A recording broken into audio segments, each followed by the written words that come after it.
Hey, good morning and welcome to Breakthrough Walls. I am Ken Walls and I'm your host. And I have got a special guest on today. Met this guy, I don't even know, it's maybe been 3 or 4 weeks ago. We've become friends. We've hung out on some live streams. This dude is awesome. Can't wait to hear his story. I want to welcome my buddy Christopher Rausch to the show. Welcome to the show, bro. Hey, good morning, Ken. How are you doing, buddy? I'm good, man. I'm good. You're out in Cali. Rocking and rolling. Yes, we are. We have it never rains in Southern California. We got the rain, which is good. Real, you have rain in Southern Cal? Yeah. Where are you? Down San Diego? I'm actually a little bit north of that. I'm in Riverside. So right between Riverside, Orange County, Los Angeles. So I'm the other metropolitan here in Southern California. Nice. I've been to San Diego one time. Yeah, it's beautiful down there. It's so beautiful down there. I've never experienced anything like that. Yeah, it's a gorgeous city. So listen, man, I started this show a couple of years ago to give back to the world, help people get unstuck. And I know you're a coach. You do some really cool things, and this is about you telling your story and helping people get unstuck. So let's start with where you were born and raised. I was born and raised. I was born a poor black child. No, actually, I miss SoCal. What's up, Patricia? Good morning, everybody. Thank you, Ken, for having me here. I was born in a little city here in Los Angeles, California called Inglewood. Some of you may know that it's part of South Central Los Angeles. It's not one of the nicest places to live. So imagine February 26, 1969. Actually, it was 10 days of rain when I was born. My mom made sure to tell me that when I was born, it was a very depressing time in Southern California. It was not only depressing for the rain, but it was depressing for my life. And this is the hero's journey. And I just want to tell you guys that I've told this story probably thousands of times by now. And you know, it's the hero's journey, and it's part of my life that makes what it is. So I encourage you just to listen and understand, and just really look for the opportunities where I had positions in my life where I had to make decisions in order to get where I am. Otherwise, I would probably be dead or in jail, which is the truth. So yeah, Los Angeles. It was Inglewood, California, 1969. I was born. My mom was suffering from various psychological disorders, physical dependencies, drugs, alcohol, men, and so it was an interesting time. And from what I remember, from what my mom told me and my sister told me, that the place we lived in Inglewood was just full of cockroaches. We couldn't sleep with the lights off and stuff like that. And wow, why? It was just a nasty place to live. My mom said that she tried using bug spray and stuff like that. We were on welfare, food stamps, and things of that nature. So it was just the nature of the situation that we were living in. And so it was funny because up until I was probably, I don't know, 6 or 7 years old, I never slept with the lights off. Even when we moved to another place, I just never knew how to sleep with the lights off because we always had the lights on so the cockroaches wouldn't come out. So is that where you went to, like, elementary school and no? No, we were in Inglewood for about the first 6 years of my life. I had my mom in my life, of course, and then I had my sister who was from a different dad. She was there part-time. Her dad was, well-to-do and wasn't on food stamps and stuff like that. So she went to go stay with him. And then every once in a while I would have to come back and live in the mess and the muck and live with my mom and have to take care of me. My sister was 7 years older than I was. My mom told me when she was in Inglewood before that it was predominantly a white neighborhood. And over the time that we lived there, it became a predominantly black neighborhood. Good morning, Cindy. And through that process, I learned about discrimination, but I learned, in a sense, what I used to call reverse discrimination, because I was the only white kid necessarily in a black neighborhood. And wow. when I was about 4 or 5 years old, I would have to say, maybe 3, even younger, because my son's 3 now. Probably around 4 or 5 years old, I started playing with the kids and started developing friendships in the neighborhood. But at the same time, when I would go ride my big wheel around, I got called all sorts of names and I got picked on, and I didn't really understand it. So I'd go back to my house and I would tell my mom, and she said, "Oh, it's because of the color of your skin."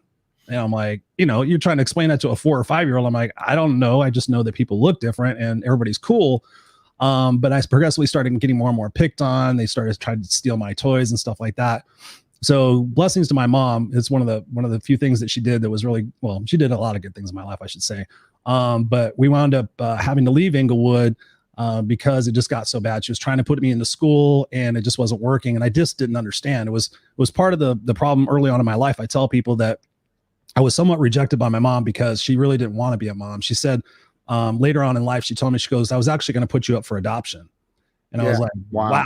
And she had already told me that she had like 6 miscarriages. She already had 3 abortions.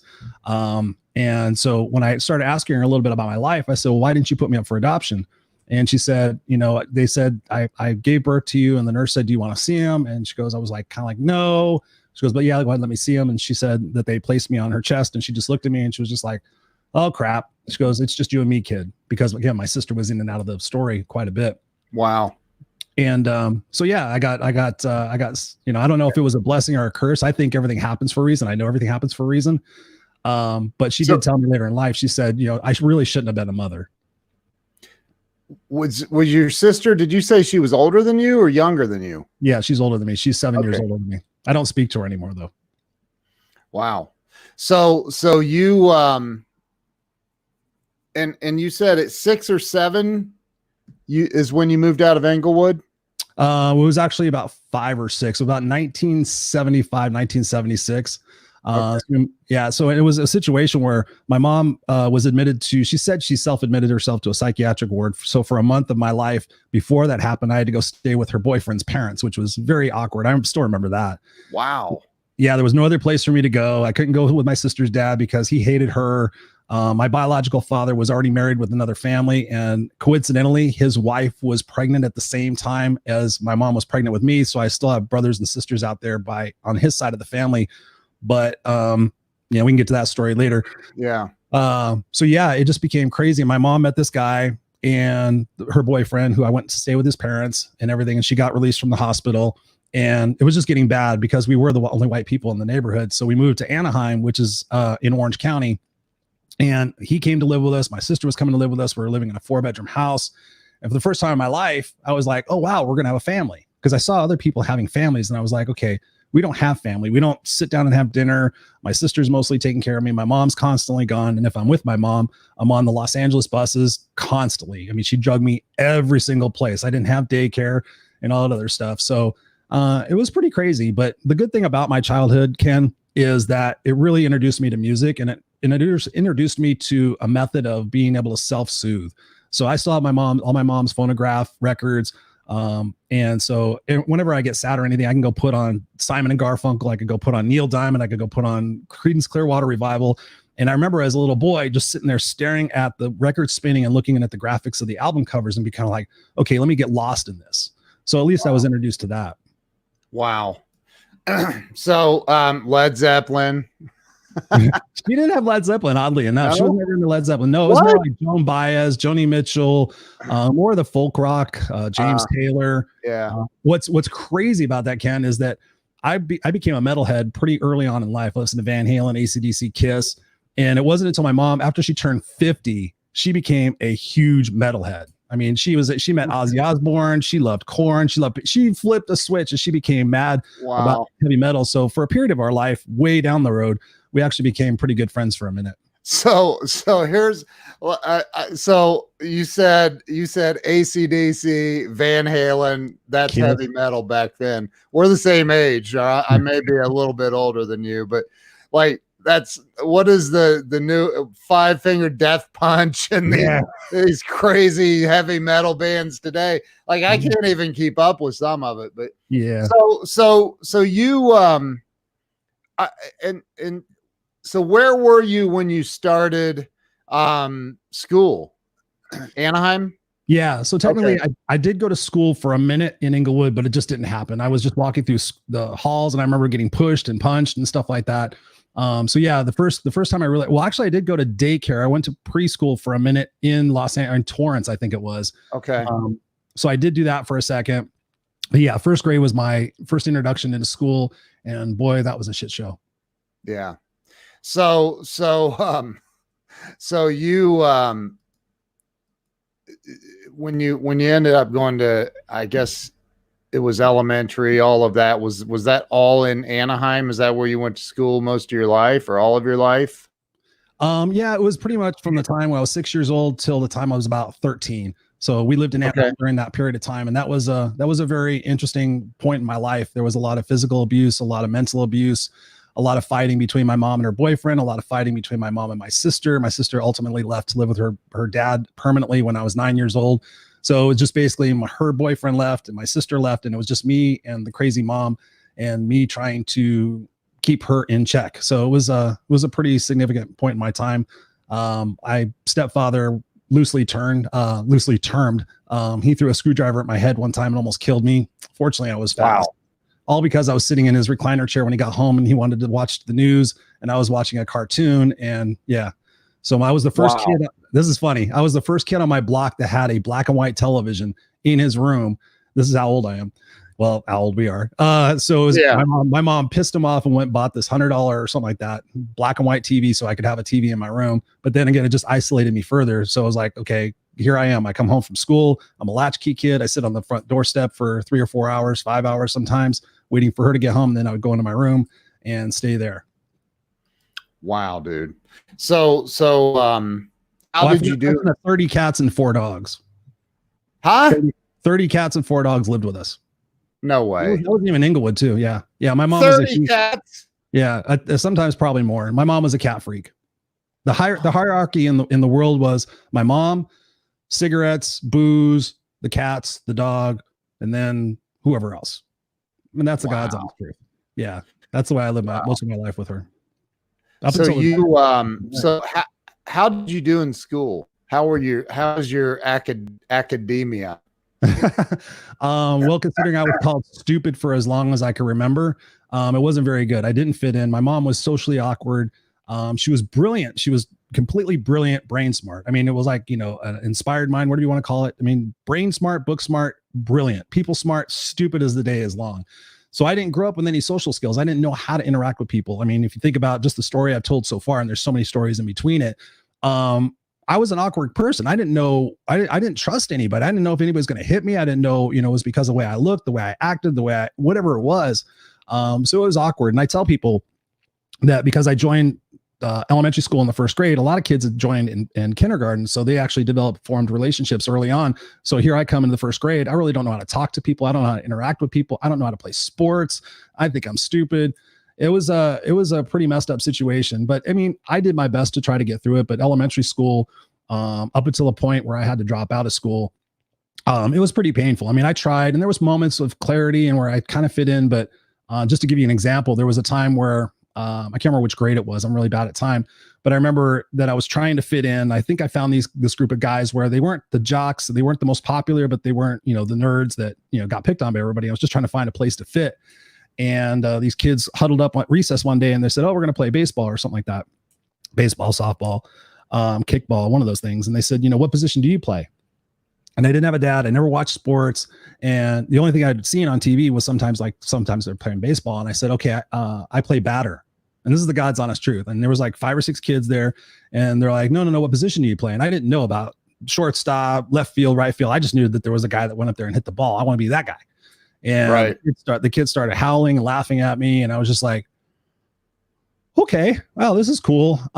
So I became more into music, more into solitude, more into trying not to just be around people, because people, failed me. My mom failed me. My sister failed me. My biological father failed me. My grandparents failed me. I mean, up until that point, even up until 13 years old, when stuff really got bad, it was just a matter of surviving. It was just a matter of surviving. I started getting bullied in school. So I was bullied by older kids at school. And then I was bullied on my way home from school from people that lived in the neighborhood. So I didn't understand. I was like, okay, wow, I used to live in a black neighborhood and I thought it was because of the color of my skin. But now I'm just getting picked on and I'm just getting hated by family and everybody else. So it was a pretty depressing time in my life, God's honest truth. Wow. And that was just before 10 years old. I can relate, man. So you wow. So are you saying that you dropped out of school at 13? Yeah. So there was a date I'll never forget. It was May 10th, 1982. Up until that point, after I hate calling him my stepfather, but it's the easiest thing to say. My mom got married. That guy went ballistic. My mom wound up having a partial stroke, and she stole his gun, and then he stole her dog, and she had to drive from Anaheim to Torrance with a stroke and almost crashed. And here I am trying to keep her going, and I was probably about 10 years old. But the long and the short of it, she lost her job. She was trying to save this cat, her favorite cat, Bunny Rabbit. The cat became sick with feline leukemia, and she started taking it to all these high-end hospitals and basically spent all of our rent money on trying to save this cat, who ultimately died. And I remember my mom telling me, she goes, "We're gonna have to move." And I'm like, "Move? Where are we gonna go?" And I was probably, at that time, I was 12 or 13. And she says, "We'll just we got to start packing your room." And I remember she used to sell Avon. So I started packing some of my stuff in my room in these Avon boxes. And then one day I came home from school, and my mom says, "Okay, you're not going to school anymore. We have to move." And I was just like, well, I'm in the 7th grade. I was probably midway through 7th grade in junior high school. I was fighting, I was doing drugs, I was smoking, I was drinking. Her husband's son came to live with us for about 4 months. That was a horrible, horrible experience. He introduced me to a lot of bad things. One day, a couple of days after I had dropped out of school, my grandfather shows up with a moving truck, and we are moving out of our 4-bedroom house in Anaheim into a 1969 Ford Country Squire station wagon with the wood paneling with 18 cats and 2 dogs. I was 13 years old. I was in the middle of 7th grade, and she lost the house. And because she wouldn't give rid of her animals, she would not compromise her animals. My grandfather offered to get us an apartment, get us a house, or do something like that, but we couldn't do it with 30 cats and 4 dogs. We only wound up with 18 cats and 2 dogs because we couldn't get them all into the car. She couldn't corral them enough. We had to give 2 dogs away, I think, on the spot, because my mom was a last minute person. She tried to save everything except for the most important things she should have saved. So from losing the house until another point in my life, that was another period of true survival. So you moved into a station wagon? Yes. Yeah. We had to put all of our stuff into a storage unit. And I still remember driving away from the house. Most of my stuff was still out on the lawn, out in the driveway. Literally, the renter had given her so much notice to get out that he was going to call the cops if we didn't show up. If we weren't off the property by 6 p.m., I think it was something like that, that he was going to call the cops and have us arrested. And so we literally got everything we could in the moving van, got everything we could in the station wagon. And my grandfather gave us a week's amount of money to stay at a hotel, or stay at a motel, just a little up the road. And God's honest truth, it was a horrifying experience. Wow, dude. At 13 years old. Yeah. So what happened after the week in the motel? How much time do you have? I'm trying to put, yeah. The week in the motel, it was crazy. It was insanity. We actually, there's just so many different stories to tell, but essentially from 13 to 17, those 4 years, I was in and out of the car, sleeping on the streets. I slept in garages. I slept in somebody's abandoned van in their driveway. It was crazy. Every once in a while, we would save up enough money, or my grandfather gave us a couple of bucks, and we would stay in a motel for a night or two and get cleaned up and stuff like that. But yeah, we just basically traveled around in our car. We had to hide from most everybody because we had the cats inside the car. So I put black trash bags on the back of the station wagon. And crazy enough, the station wagon, that was my job. So my job, we had 2 cat litter boxes on the bottom floor. So I wound up cleaning those all the time. So we didn't have any smell. So it was clean. But yeah, and during the day we would go around Orange County and try to hide out places, or stay at a park, or go to the storage unit and hide out there. Just trying to survive. And during the day we'd ride our bicycles and go collect cans, collect newspapers, dig through dumpsters, just try to do whatever we could to, like I said, buy cigarettes for mom, buy alcohol or whatever she needed, buy cat food, dog food, and then whatever was left usually was my claim to fame. And I tell this proudly because I did survive on it. Box of saltine crackers. So I would take a sleeve of crackers and get those and just drink a lot of water with the crackers to fill myself up in between going to churches and stuff like that to get, handouts and stuff like that. Wow, dude. So, holy crap. Oh, there's so much.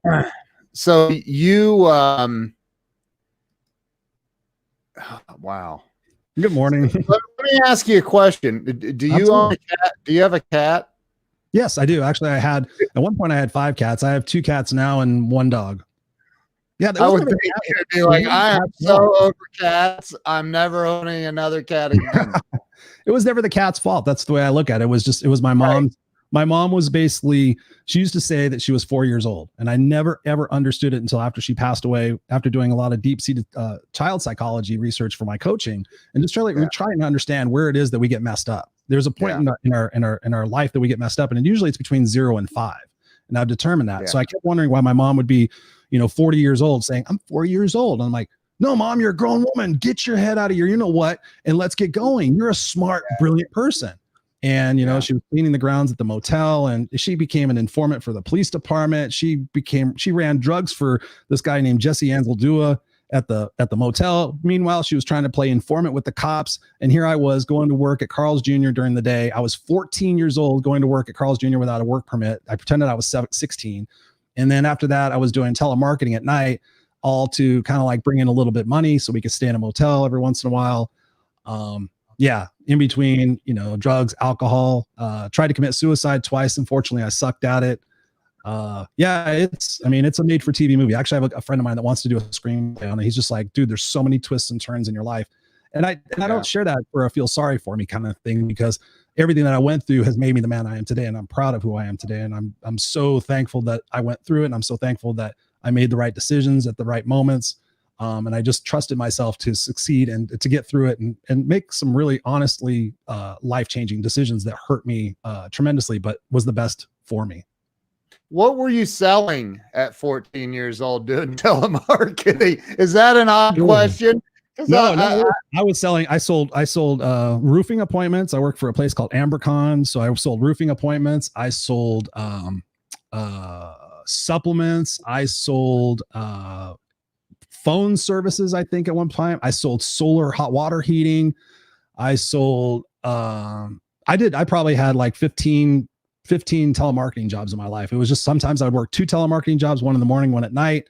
Sometimes I'd work them at night and the weekends. It was crazy. It was a good opportunity because it taught me how to talk to people and get into sales a bit, and get me out of my comfort zone, because I was the quintessential introvert. I didn't want to talk to anybody. I didn't want to say anything because I thought I was going to be judged. I kept my mouth closed. I was just, not to be seen or heard, trying to just do everything I could, not to get beat, not to get judged, not to, get laughed at. So it was just an interesting time. And had a gun put to my head one time because I went and buy a carton of cigarettes because they weren't my brand. Got carjacked one time. I mean, there's so much. Wow. And it's all the truth. So you, by the way, pound of hearts for this dude, man. This is a great, great story. Give this guy some hearts. Don't stop. Thank you. Yeah. So, dude, you dropped out of school. I almost said high school. You dropped out of, or you were pulled out of school at 13. Did you ever go back? Yeah.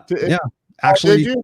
Yeah, there was a point, Ken, that I want to share with everybody, because it was a super important time in my life. People ask me, like, how did you get out of that situation? What was the breaking point? What was the time that really kind of broke everything? And it was after literally the time I came back and I was walking through the motel parking lot and there was drugs, alcohol, prostitution, cops there. My best friend, his dad was a judge for the Orange County Superior Court. So he was like sending his goonies to try to find his sons where I was living. It was all this other stuff going on. After I tried to commit suicide, I tried it with a bottle of Advil, which didn't work, obviously. I didn't know that. And then the other time I got really drunk and really high, and I took her car that she loved to death, the one we lived in, and I took it and I was going to run it into a brick wall. That was my goal, because my mom wasn't paying any attention to me. She was doing her thing with the Jesse and doing the thing with the cops, and I was working. I had no social life. I mean, literally, I was just like a slave in a way. And I hate to say that. That's no comparison to what obviously slavery is. And after all of that happened, I was sitting at the top of the stairs in the motel and I was looking out and I thought, geez, and at this point I was 17. And I said, I've got really a couple of opportunities here. I'm either going to wind up dead by my own volition or by saying the wrong thing to the wrong person. I'm going to wind up in jail because I'm hanging around the wrong people. Or I'm going to get the heck out of here. And I'm like, okay, so thank you, Sherry. So I had to figure like, okay, I got to get out of here. My mom actually won the lottery while we were in the motel, while we were homeless. She won $5,000. We were like, oh my God, on a scratcher. We could have got out there. We could have got an apartment. I could have gone to school. We could have got some clothes. But that didn't happen. I mean, we got a couple of things, but yeah, she wound up blowing it. And I thought, I'm not going to get out of here with her. And I'm gonna have to do this on my own. So now I'm gonna have to leave her here. And she's dependent on me. I mean, how old are you at this point? 17. Yeah. And so I coincidentally, one of the guys I worked with, that his son was with the judge. He was the judge's son. We went to work and we were telemarketing out of this guy's apartment, which sounds creepy, in Huntington Beach. And so we'd go there in the morning and we'd sell roofing appointments to businesses in Texas. And one day we went to school, went to work, and he says, well, boys, I got good news and I got bad news. And I said, well, I've had enough bad news to last a lifetime. So what's the good news? He goes, the good news is you can have my apartment. We were like, we look at each other like, what? You live in a really nice 2-bedroom apartment in Huntington Beach, Surf City, beautiful grounds. I mean, pool. And I mean, just for me, it was like the oasis. I lived in a rundown, horrible motel at that time. I mean, literally horrible. And so we look at each other and like, okay, what's the bad news? And he says, well, I'm going to close up shop and I'm actually going to move the operation to Texas. He goes, but I know you boys are staying in that motel. I know you guys are trying to get out. I know you guys are trying to save up money. And so I want to leave my apartment for you with first and last month and the security deposit. He goes, I trust you guys. He goes, you're not going to have a job. He goes, but you know, at least you have a place to live. And we looked at each other like, oh my God, we could do this. You know, we can get your brother, we can get Rambo, we can get Carlos, you know, we can get 5 guys in this 2-bedroom apartment and we can make the $800 a month rent. And honestly, Ken, I thought at that point in my life, and this is dead serious, I thought at that point in my life, 17 years old, all the stuff I had been through, that I would go back to my mom and she would finally say, because I was like, I'm just going to go ask her and see if she will just give me permission. You know, what's the worst that's going to happen? Cool. So I go back to the motel and I'm like, to take over the apartment, you mean? Yeah. Oh, okay. So, so they said I could go take out the apartment, we could take over the apartment. And so I went back to the motel and I told my mom, and I thought she'd be like, I envisioned in my mind, I was like, she's going to be excited for me. She's like, yeah, you should get out. You know, I've screwed up your life enough. And really, and no, it was one of the most hurtful. And up until that point, I had a lot of hurtful moments. It was one of the most hurtful moments of my life because she's like, you can't leave me. You're a selfish SOB. I mean, she called me every name in the book. Told me I was a horrible person for leaving her there. And I've given you the encapsulated version of my life up until 17. I mean, I could tell you about the time I had a can of beans thrown at my head and cracked my head open because I didn't fill the cat's water bowl, all this stuff. And she starts calling me off. And it was something in that moment, Ken, where I was like, again, if I don't get out of here, what are my 3 choices? Dead, jail, or I got to leave. Right. And I certainly didn't want that. And so I actually stood up for myself. I was like, well, Mom, I'm going to leave the motel, but I'm not going to leave you. And so again, you know, all sorts of names and everything. And what I did, because I wanted her love, I wanted her affection. I always was, everything I did in my life was to try to prove to her that I was worthy enough for her love and her attention. Right. And so every night I would go do my day life. And every night I would go back to the motel. I would give her money. I would help her take care of the animals. I would do whatever I could. She had to get a job, because then I found out later in life when I was doing my research on psychology, I found out about codependency and all this. I'm like, okay, that was totally where we were at. I was literally becoming the man of the family at such even earlier than 13, dude. Yeah. I can tell you stories where I was going out and collecting cans, you know, my bicycle at 9 o'clock at night, crazy stuff. Right. And so I left. And then because of me leaving, she had to get stronger. So she had to get a job. She had to stop playing this fairy tale, you know, undercover spy BS that she was doing. And so she got a job, and slowly but surely, she started taking care of herself. And then I met this girl. She was actually my first wife, amazing woman that I'm still friends with today. And I met her dad. And it was I don't know if you ever saw the movie Valley Girl with Nick Cage. No, I don't think so. So Valley Girl with Nick Cage is basically this upper end, you know, high end girl who meets the punk rocker from the Valley. And, you know, it's this tale of how they intertwine. Well, my relationship with Tammy at the time was literally that. Her dad was a president of a trucking company. They lived in Fountain Valley, upper middle class. Mom, you know, had the roses everywhere in her house, and, you know, everything was ducks and beautiful. And, you know, here's this guy that has seen people shooting up in front of him. Ducks.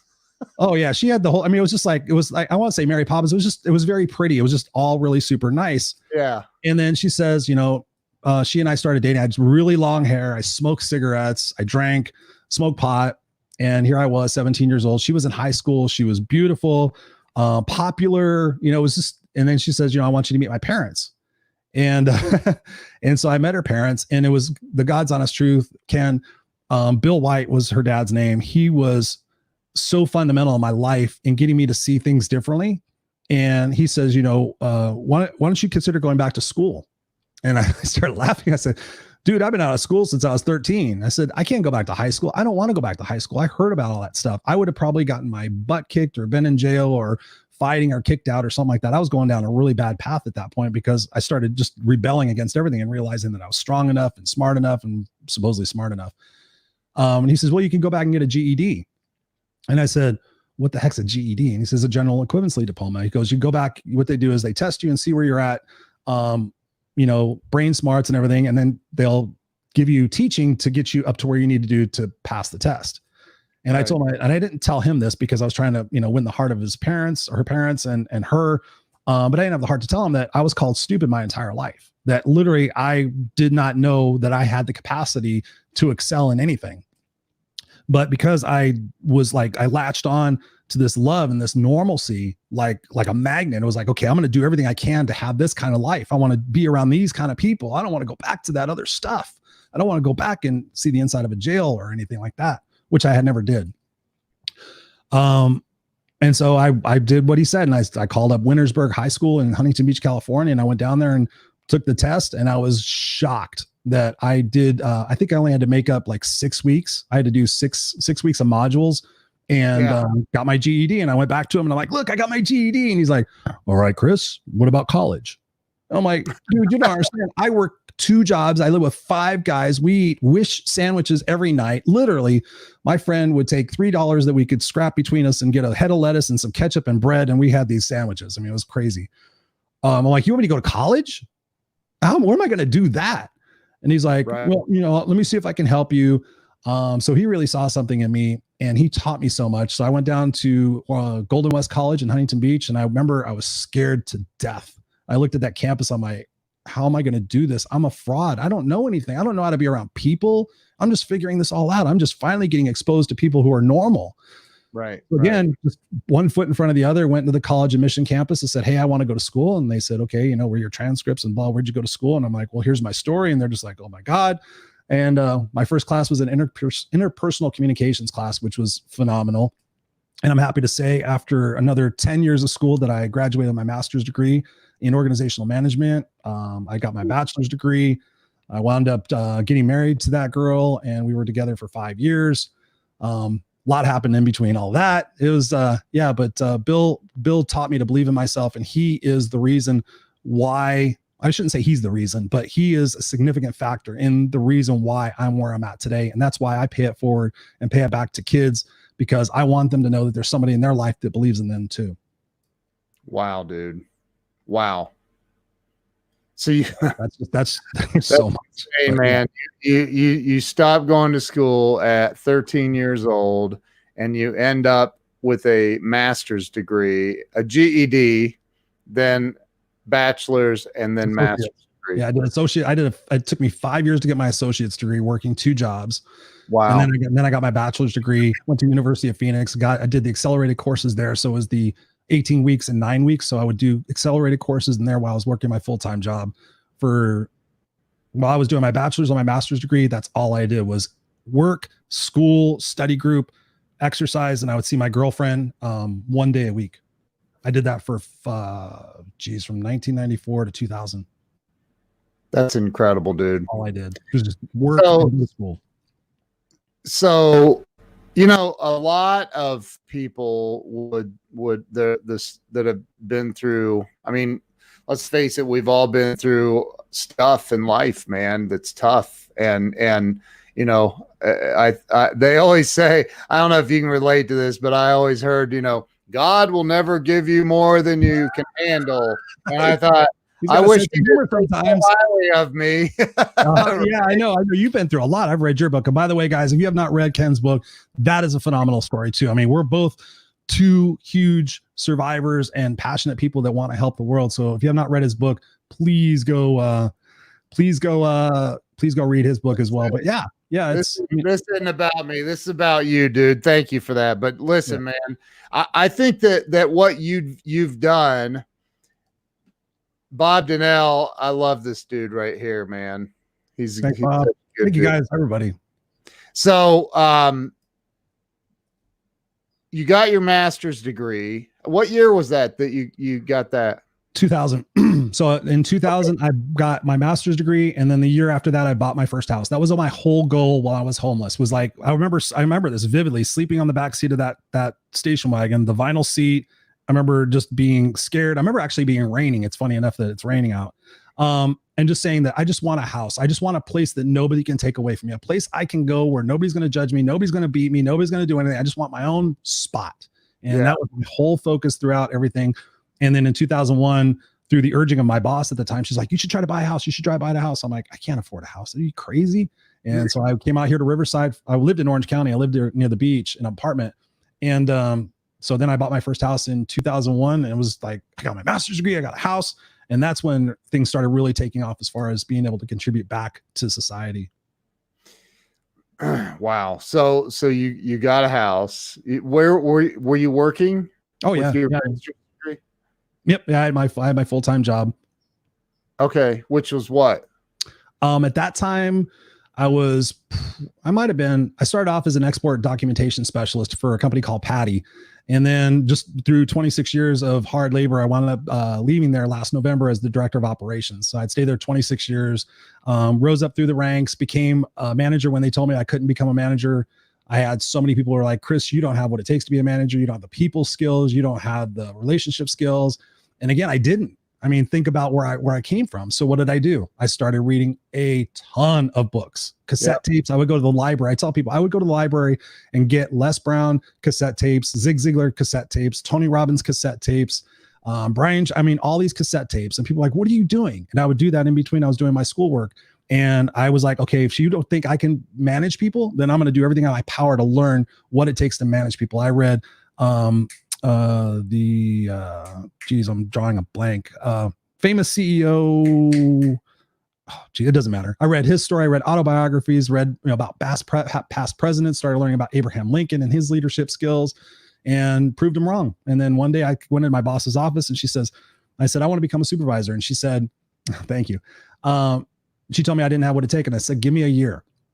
And she goes, let me just tell you something, Chris. She goes, nobody in the warehouse trusts you. And I said, why? I'm out there trying to help them all the time. And this is a very key component. I was always trying to help them because I was trying to gain significance. I was trying to gain that approval because I was a smart person. I was very industrious. I was very resourceful. But the way I came across as a know-it-all. I was trying to help them, but what I was doing indirectly was making them feel bad that they couldn't figure it out themselves. So I would see somebody basically nailing their finger to the board, and I'd walk over, hey, have you tried it this way? And so I was alienate people. So I started reading these leadership books and understanding about what motivates and inspires people and, how to get past those things. And then I came back a year later and she's like, wow, Chris, she goes, I talked to the team and they really respect and admire you now. And I was like, yeah, because I put in the work, I put in the effort, I sweat equity. You let them nail their finger to the board. Literally, I did. Literally, I can't. There was times where I was like, Chris, I'd see somebody doing something completely stupid. I'm like, hey, Joe, how you doing? Hey, Bob, how you doing? And then just keep right on walking. There was like, wow, he didn't stop and try to correct me. And I was like, hey guys, if you want my help, then here's where it is. And right. So once you got your master's degree, did your income go up? Did everything start improving? Yeah, it did. I was on a much better trajectory at that point. My wife and I at the time, we split up. We were married for 5 years. Still great friends to this day. Actually, my current wife and her friends. It's really cool. I'm friends with most of my exes. I think all of them. I think one of them passed away, unfortunately. But yeah, things started going better. I started, moving up in my career, started making more money. It was still a challenge. When I moved into my house, literally, there were times where I couldn't go to work because I didn't have gas money. There were times where I couldn't pay the gas bill or the electric bill. So I was like playing that game. And that's right when floating checks was like, you couldn't do that anymore. Because my mom had taught me about floating checks. I mean, she thought that the world just was based on a checkbook, and she overran her checkbook and did all sorts of bad things. So yeah, I hunkered down for those 2 years. I ate top ramen. This is no joke. I ate top ramen, macaroni and cheese, not even the blue box sometimes, even just like the standard, whatever the cheapest macaroni and cheese was, whatever it was I had to do to survive to get through those things. Yeah. I did it. And then progressively just kept doing the work, kept showing up, kept volunteering, and then progressively just started making more money and excelling in my career. And then, And that's when I just decided, I'm like, okay, I got to do something with this. And somebody said, there's this thing called coaching. And I started speaking because people were like, people need to hear your message. And I'm like, okay, what does that look like? What do you do? And so I said, I want to go back and I want to talk to kids, and I want to tell kids that are like me. I want to go back and tell them, hey, listen, no matter what somebody puts into your brain, you can get out of that. You can, no matter how desperate, how dire it is. I've heard stories that are 10 times worse than mine, and people have come out of it. It's just the direction of what you want to do. And I said, I want to go back and I want to tell these kids that it's going to be okay. And one of the greatest events that happened in my life, Ken, because I want to turn it around to be more positive. One of the greatest events of my life, and this is on my YouTube page, is that the school I dropped out of, the 7th grade, I dropped out of Brookhurst Junior High. It was so coincidental. I was out to having drinks with a buddy of mine.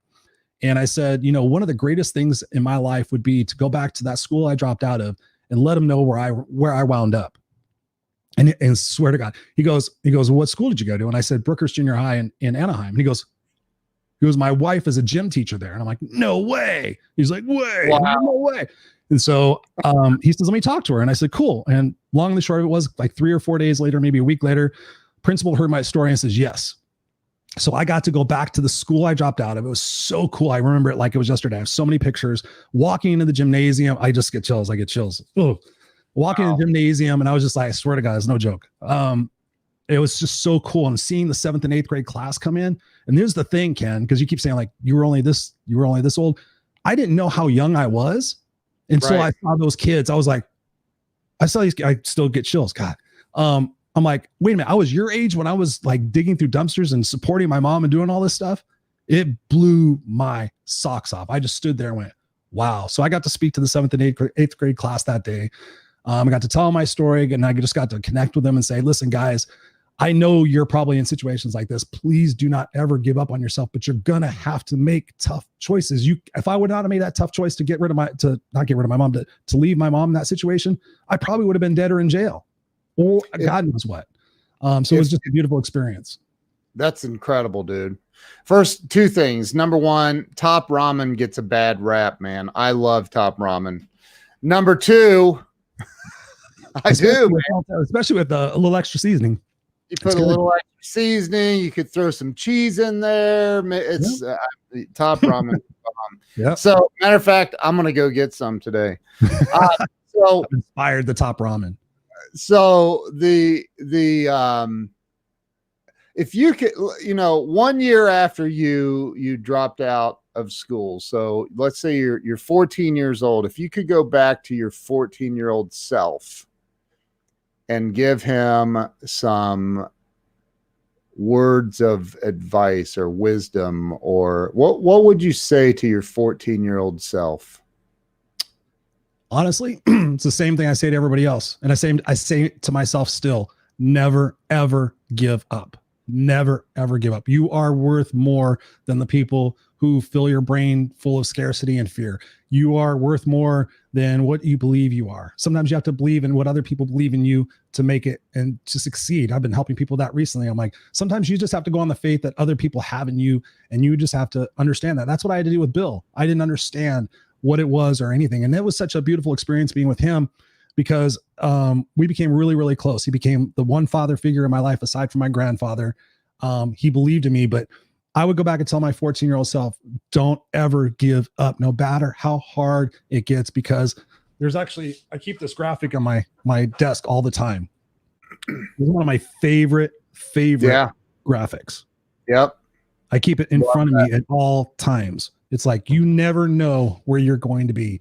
And there were so many times I wanted to give up. Like I said, that night I drove the car, I wanted to kill myself. I really did. But it's funny, when you're driving down the freeway, you can't find any brick walls in front of you. And I literally couldn't find a wall to slam the car into.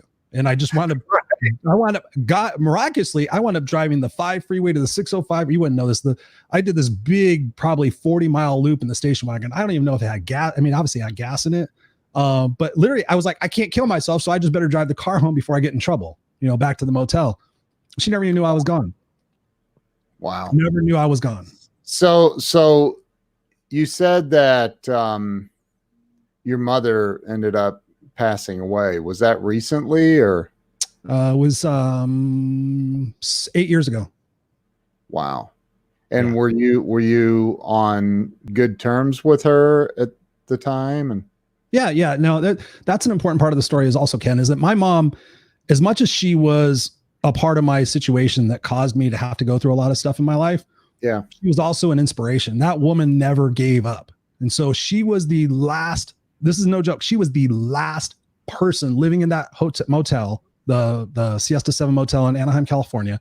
She was like, they turned out the power and she was still in. There was no power. I had to go rescue her in the middle of the night in a van. I had to go rent a cargo van. Long and short of it was that they widened the 5 freeway over that property. So everybody got relocation money. And she wound up getting, I think, $7,000. And to her credit, she said, I'm never leaving this place until I can get a 4-bedroom house with a pool. To her credit, she was the last person in that place. I had to rescue her out of there with the cats, and she had 1 dog left. And she bought a house. She bought a house in Corona, California, 4-bedroom house with a pool. So she literally went from nothing, a room with no air conditioning with 18 cats and 1 dog, to a 4-bedroom house. She got a job, and we became, like I was telling you off camera, we got into music. She started getting heavy metal. We started going to concerts and everything.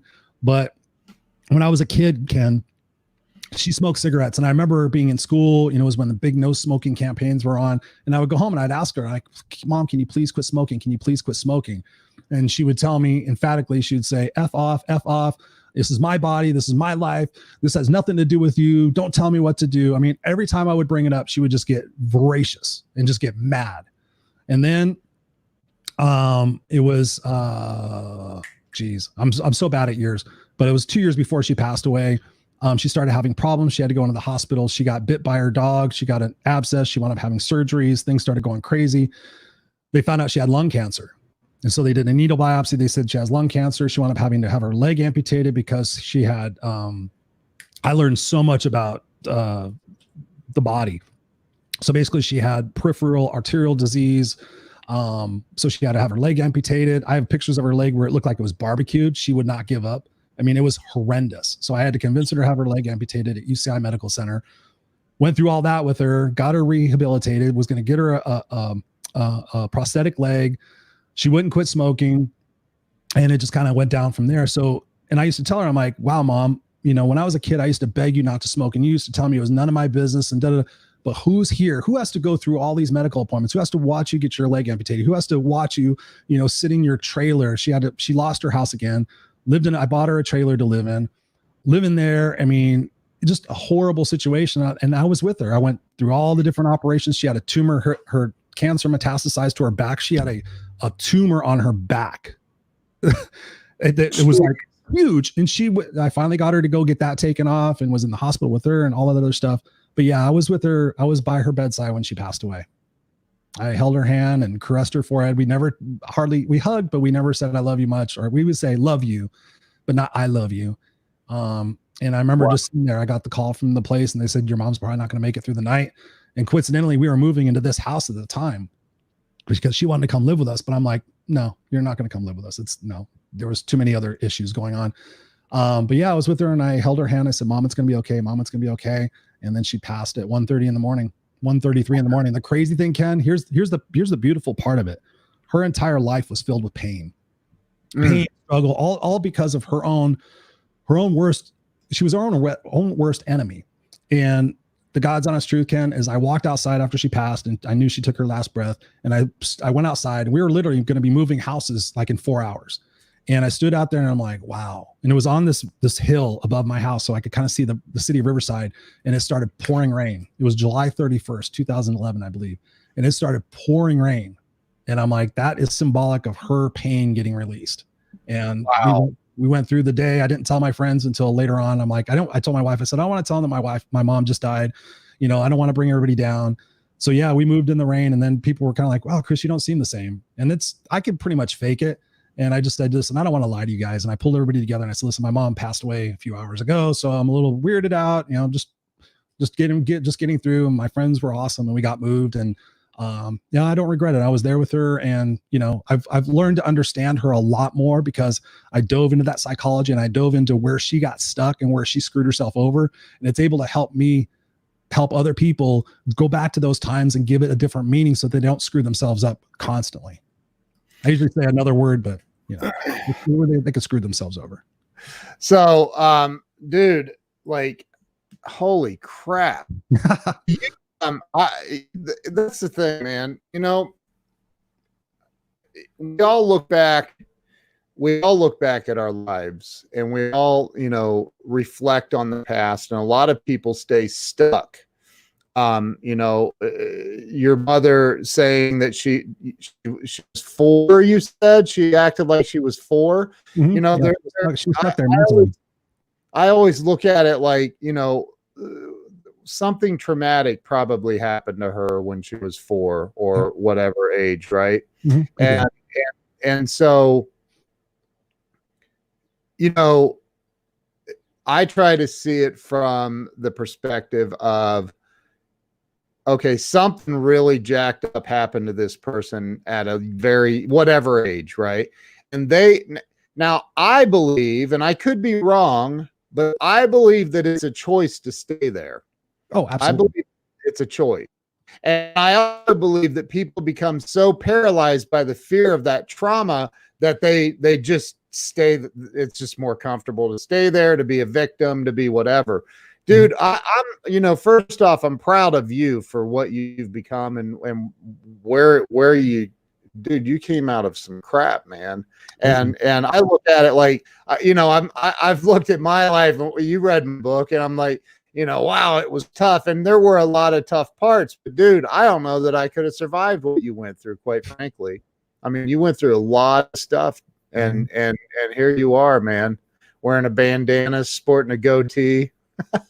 Or is that yeah, I'm just me being me, honestly, dude. And I still struggle. People sit there and will have the assumption like, Chris, you have it figured out. You're always so positive, and you're always so, you know, upbeat, and you're always, you know, and I'm like, no, I'm not. I'm not going to pretend I'm one of those freaking motivational speakers. I said freaking, one of those motivational speakers that has it all together, that goes on stage and says, oh, here, buy my products. I have it all figured out. It's so great. Here, spend all your money and lose it all. And, you know, I'm like, yeah, I have bad days. I have bad moments. I have bad weeks where I just sit there and I start, you know, I get into that vicious circle. Like, okay, what if?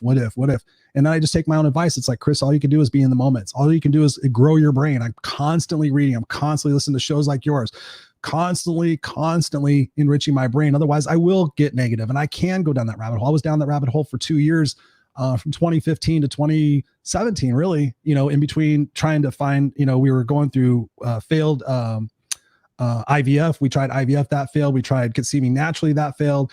And then we went through the adoption process. And that's how most people, I don't know if anybody knows it, but that's how we got Jackson, was that we signed up for adoption, and lo and behold, we got picked. And literally the time between we got picked and the time I became a dad was 10 days. And I'm a planner. I'm like, I got to plan stuff. We didn't have the room ready. We didn't have Jack ready. I was ready to give up on having a kid. I was 48 at the time. I said I was going to have a kid when I was 40. And, you know, Jackson showed up. We've had him since birth. He's been amazing.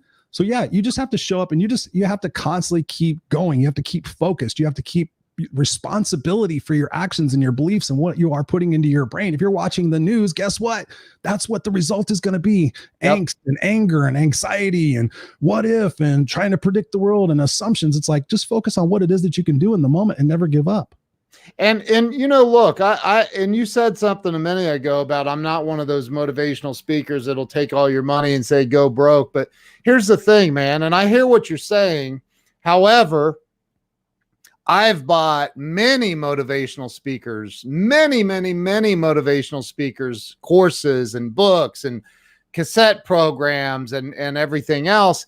And they did nothing for me. I stayed broke. I gave them all my money and I stayed broke, and nothing changed. Is that their fault or my fault?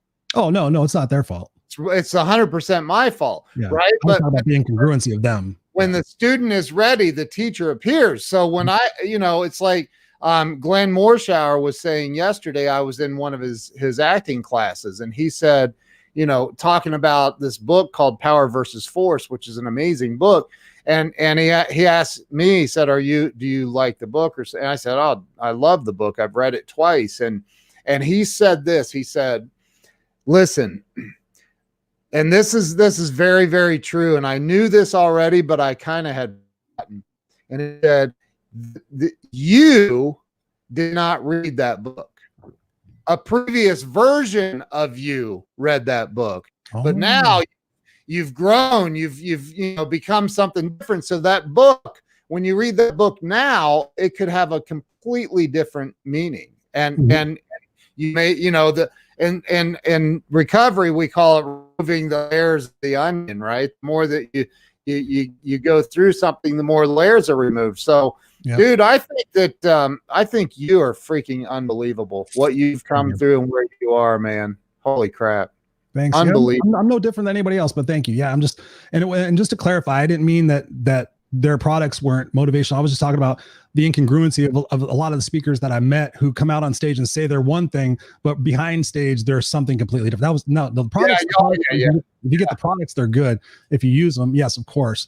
But yeah, I was just talking about the incongruency of some of the speakers that I met in the time I've been doing this. But no, the knowledge is there. The power is there. I tell people all the time, I've told people this emphatically, if you read these 5 books, you don't have to pay me anything. If you read these 5 books and every time you get done with an aha moment and you write that aha moment down and you send it to me and you tell me how you're going to apply it, if you read these 5 books, I promise you, and you apply them, your life will be dramatically different. Do you know how many people have actually read the 5 books and come back to me and said, wow, Chris, you're right?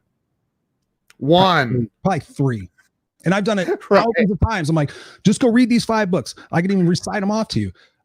It's just, you have to want it. You have to want to get out of that victim mind space. There's so many opportunities I could go back to, Ken, and tell you about this situation, that situation. It's like, you just have to keep going. You have to put yourself first. And that was the hardest thing for me to do, because I thought I was a POS. I didn't have any self-respect until that moment where I said, I can't continue doing this, Mom. I can't. I'm going to wind up dead or in jail. And it hurt, but she became stronger and I became stronger. Dude, it amazes me that at 17 years old, you had the foresight to say, I can't keep doing this with you, Mom. Like, what? Like, what? I mean, that's a gift. And I think that if you look back over your life, and I'm not trying to break all religious on anybody, but it's more than obvious to me. And I would say there are people in the audience that would agree with this. There was a higher power. I'll call him God. There was a higher power that had your back. Oh, 1,000%. Definitely. Yeah, I've had guardian angels around me. I've learned about spirit guides. Yeah, I know. Yeah, there was a time where I almost got into a horrible car accident, and I know that somebody took the wheel. I know that somebody took the wheel and kept me from dying. Oh, yeah. That's incredible, dude. Mm-hmm. So what's the best place for everybody to follow you?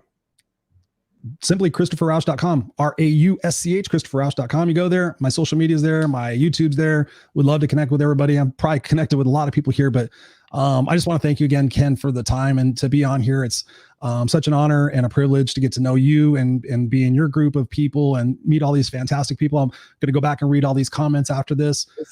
Is that it right there? ChristopherRausch.com. Yep. That's the one. Awesome. Yeah. And then all of your social media is on there and all that. Yep. Facebook, YouTube, LinkedIn, Instagram, everything. So we're not done, dude. Okay. No, I've got nothing. My wife's downstairs watching the kid. I'm good. Got my coffee. So my wife's on here giving you props, man. Thank you. I'm just me being me. That's honest. That's all I can do. I've been so many other personalities. I've been so many other things in my life. I was the suit and tie speaker. I've been everything. And it just ultimately it's taken this journey until 51 to kind of just realize, just be you. Just be you, whoever you are, however you are. You're going to find the right people. You're going to find the right vibe. It's just some days are more challenging than others, but you just get through them. You get through them together. So let me ask you this. I know you do coaching, you do, some amazing things, but if I were to ask you, dude, what do you think? And you've heard me ask other guests this probably. And the number one answer out of 230 some interviews is fear, just so you know. Gotcha. What do you think keeps most people stuck? There are people that are homeless. I've been homeless too. There are people that are homeless. And I wrote a book. looking back, the 4 times that I've been homeless in my life, I chose that. I could have made a different choice. I could have definitely made different choices. I chose it, right? So, but what do you think keeps most people stuck, man? Oddly enough, I won't say fear. I'll say belief. I know it's people's belief systems, because in the coaching that I do, that's one of the first things that we have to do is change around your belief system. And most times when I've asked people on a scale of 1 to 10, 10 being absolute, how important do you believe you are? How much do you believe that your health and your satisfaction and your wellness is the most important thing in life? And most people will say a 4 or 5 or 6. Sometimes they'll feel bad, and I can tell they'll reach for a 7. I'm like, okay, so what do you believe? Who do you believe deserves more emphasis and more love and more self-care than yourself? Well, my kids or my husband or my parents, or whatever it is, somebody I'm making up into society. When your belief is wrong, when you don't believe that you deserve and you are worthy of success, and if you don't believe you're worthy of having the ability to overcome your own limited beliefs, I often say you're only limited by the parameters of your own mind. That says it all. If you believe that it's like Henry Ford, it's one of the best quotes in the world. If you believe you can or you can't, you will. So you have to change around your belief pattern. Fear, yes, is tied in that, because you're afraid of what are people going to think. But you have to have the belief that you don't care necessarily what people think. Yes, it's natural to care what people think. I still care what people think all the time. I'll tell people I don't, but I do. It's just how humans work. But the belief system has to be there, that that you're worthwhile to invest in yourself and to take those risks and to push past that fear. The belief has to be there first. I had to believe that I could make it. I had to believe that even if my mom told me, she tried to have me arrested for taking my own car. There's so many stories, dude. So many stories. I had to have that faith. I had to have that faith. And I've had to have that faith in my life, like going to school, and had to have my faith about becoming a coach and a speaker and leaving my day job for 26 years. You have to have that belief. You have to have the belief that the fear it's 98% of all fears are never realized. It's all just stuff that's made up in our mind to protect ourselves, to keep ourselves in our comfort zones. Once you break out of that, life is limitless. Wow, dude, you are an inspiration. Your story is unbelievable. Like it's truly incredible. And I'm glad and very, very honored to call you a friend, man. You're a good dude. Likewise. I truly mean that. And I appreciate that, dude, from the bottom of my heart. That's just the way I live my life. I just try to be me, just try to show up and just serve and just help people by being, vulnerable and congruent and transparent. It's like, this is how we heal. This is how you get forward. This is, life is not going to be perfect. There's lots of people I've talked to in the last couple of weeks since you and I become friends. And, you just have to just take it moment by moment, just focus on what it is that you have a hand in, not all the other stuff that's uncertain and that you don't have control over. And slowly but surely, if you keep enriching your mind, we live in an amazing society. We have Google and YouTube. I had to go to the library to check out books, Waking the Giant Within. I had to go, do all that stuff, but everything is right where we can get to it. You just have to want it bad enough and just have to put one foot in front of the other and ask for help. One last question. Sure. You can ask me anything. Somebody calls you up and they say, my car was repossessed last week. My electric's being shut off tomorrow. Don't have enough money to eat. Don't know what to do. I've tried everything and I just don't know what to do. What do you say to that person to get them through that moment? Wow. Never had anybody necessarily in that particular moment, but I've had people who were ready to commit suicide. I've talked a lot of people off the ledge. Ultimately, you have to, what I would tell that person is that this is not indicative of your whole entire life. This is a summation of the decisions and the choices you made up until now. It's up to you now to make different decisions, to do different actions. Dr. Wayne Dyer says, if you continue to do what you've always done, you're going to continue to get what you've always got. Or he said, when you change the way you look at things, the things you look at begin to change. You have to refocus your intent, because now you're in this spot where you don't have a job and you don't have money and you can't pay the rent. But what can you do? You can go out and get a job. You go out, work at McDonald's and go rent a room, or go get a gym membership for $22 a month. And just, you're going to have to fight and scrape and ask people for help. Most people are too proud to ask for help. I know a few people that have had major success in their life. and they're afraid to tell people that their business has lost money. They're afraid to fall on their sword and say, hey, I need some help. Hey, I know people that are in the positive space area and they got downright negative. They wouldn't ask anybody for help. It's like, it's not asking for help. It's we're brothers and sisters in this journey together. Right. And when you lean out, and I love helping people, but I want to help people that want to help themselves. And that's one of the toughest things, that when you have to turn somebody away because they don't truly want to help themselves. But it's just about changing those momentary decisions, just saying, hey, can I go crash on a buddy's couch? Can I swallow my pride and apologize to my sister that I haven't talked to in 10 years? I mean, I haven't talked to my sister in a long time. There's things you can do to get out of that situation. But again, you have to be resourceful. You have to want it bad enough, and you have to get out of your own victimhood. Amen, dude. Wow. Joe Ingram has I was going to say I have one last question, but Joe has a question. There It is. If I were a pirate, what would my pirate name be? Captain Kickass. I play pirates with my son, as a matter of fact. That's so awesome, dude. Wow, man. What a great story. I love your story, man. I know it was painful, but man, it laid the groundwork for you to be a huge inspiration and help to others. Thank you. It means a lot. Yeah, man. Thank you for taking the time being on here. Thank you to everybody who's watched and shared this out. If you didn't share, that means you're selfish. Just saying. Thank you guys. Thank you so much. I'm not afraid to call people out, man. Like, share this out. It's inspirational. Yes. Somebody in your friends list needs to hear this story. So share it out. Mm-hmm. Chris, thank you, bro. I appreciate you. Love you, dude. You're amazing. Thank you guys. Thank you so much. You're awesome and a blessing, Ken. I can't wait to just do more stuff and learn more from you and just share and contribute. So, and I plan on going back and looking at all the questions. So thank you guys. I haven't had a chance to look at them because I wanted to focus on this, but just want to thank you guys sincerely from the bottom of my heart for everything. And I just hope that I can help you and inspire you and just get through this time and just excel and just thrive and just realize we're more the same than we are different. That's right.